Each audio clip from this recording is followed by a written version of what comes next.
Hello and welcome to another Betfred Sports video right here in the Quest Media Network studio. Peter, before we preview the Premier League action, I'm just going to run through all local fixtures this weekend. We've got some FA Cup second qualifying round action, so it's Curzon Ashton taking on Stockton at the Tameside Stadium, and Mosley are also in FA Cup action and they are hosting Radcliffe Borough.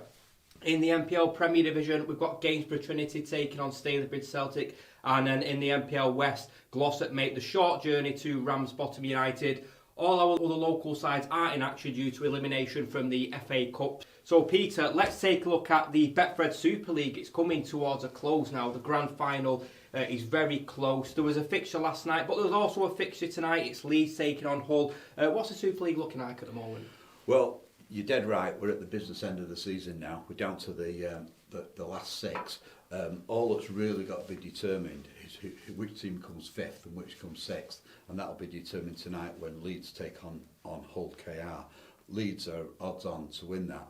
Now that's important because it'll determine who they play in the playoffs. So the winners of that game will play against Wigan, who the fourth place finish, and the losers will play against Warrington. Now Warrington were in action last night and they knocked out Castleford. And what was significant about that, not only was it a fantastic game, but Darryl Powell, the Castleford coach, is moving to Warrington next year, so he would have been in two minds what's best for his team. It was a tremendous game. I mean, at one stage, Warrington were winning 32-0. And Castleford launched this fantastic comeback and only lost 40-27 in the end. So it was a tremendous conclusion to that game. One of the best games I've seen in the Betfred Super League this season.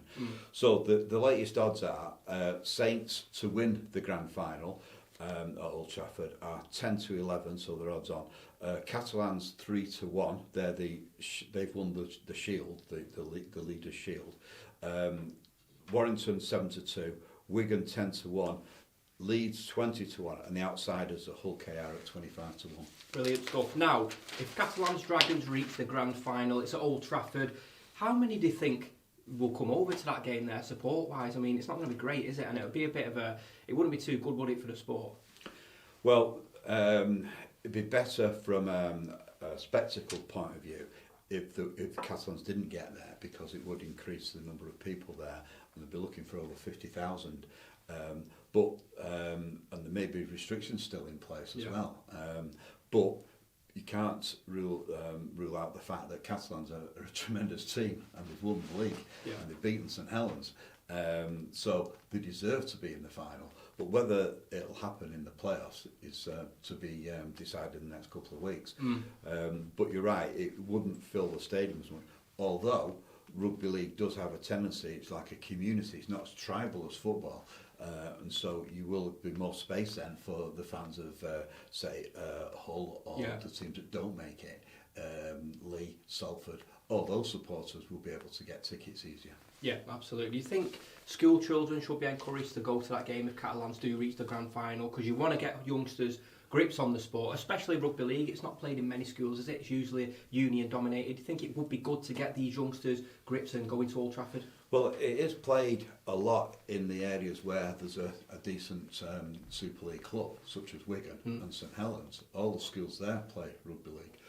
And there's quite a thriving junior league setup. But in this area, it is a little bit more towards union. Although in Oldham, they have rugby league clubs, and in Rochdale. Yeah, well, I was always a union man myself, obviously not built for it, but never really played rugby league, would have loved to, but it would be good to see children get involved with the game. So, let's take a look now at 18-year-old sensation Emma Raducanu, obviously won the US Open last week. Great scenes, that one, Peter, and apparently people are absolutely lumping money on her to win Wimbledon. Well, they most certainly are. We're having £500,000 bets in London and elsewhere at 7-1 for her to win Wimbledon. She was 100-1 before her success in America, because she is on the circuit. She did get to the fourth round last time at Wimbledon, but she's tumbling all the time. She's 7-1 now from 13-2, and she is now she's not the favourite, but she's getting closer. She's the second favourite now to win Wimbledon next year at 7-1. Yeah, it would be great to see that happen. 18 years old, winning the US Open, fantastic stuff. We've also got a lot of Premier League fixtures taking place this weekend. Obviously, we look at Manchester City and Manchester United. So, on Saturday, City host Southampton at the Etihad Stadium. Peter, what are the odds looking like for this one? Right, well, the odds are City 1-7 with Betfred to win that game. This is the game where Pep Guardiola has ruffled some feathers by suggesting that the crowds are not as he would hope at the Etihad. Southampton 20-1. Grealish is 11-2 to score the first goal. The favourite to score the first goal is Torres at 7-2. He did surprise me with those comments. Yeah, what was it, 38,000 there the other night for that one? 6-3, you got 9 goals.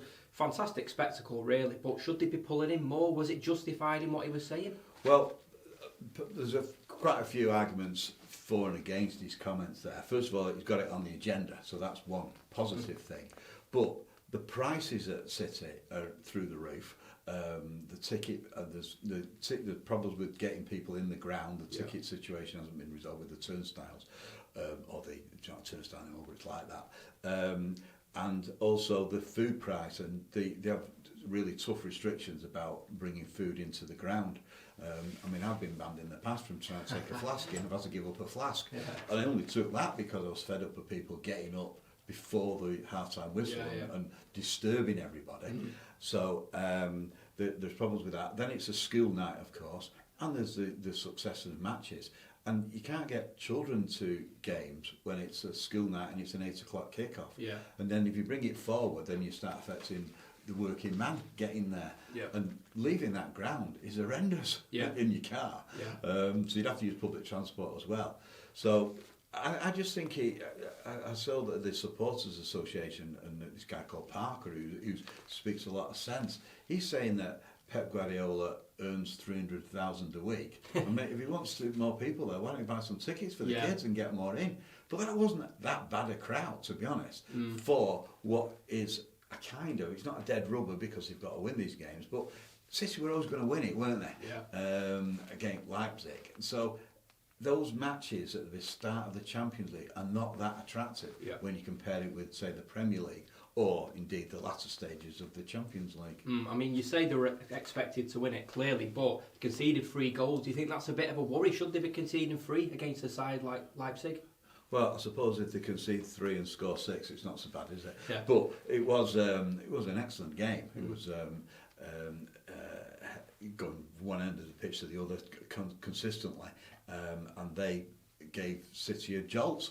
And it makes you realise how good John Stones is at the back, because he was missing in that game.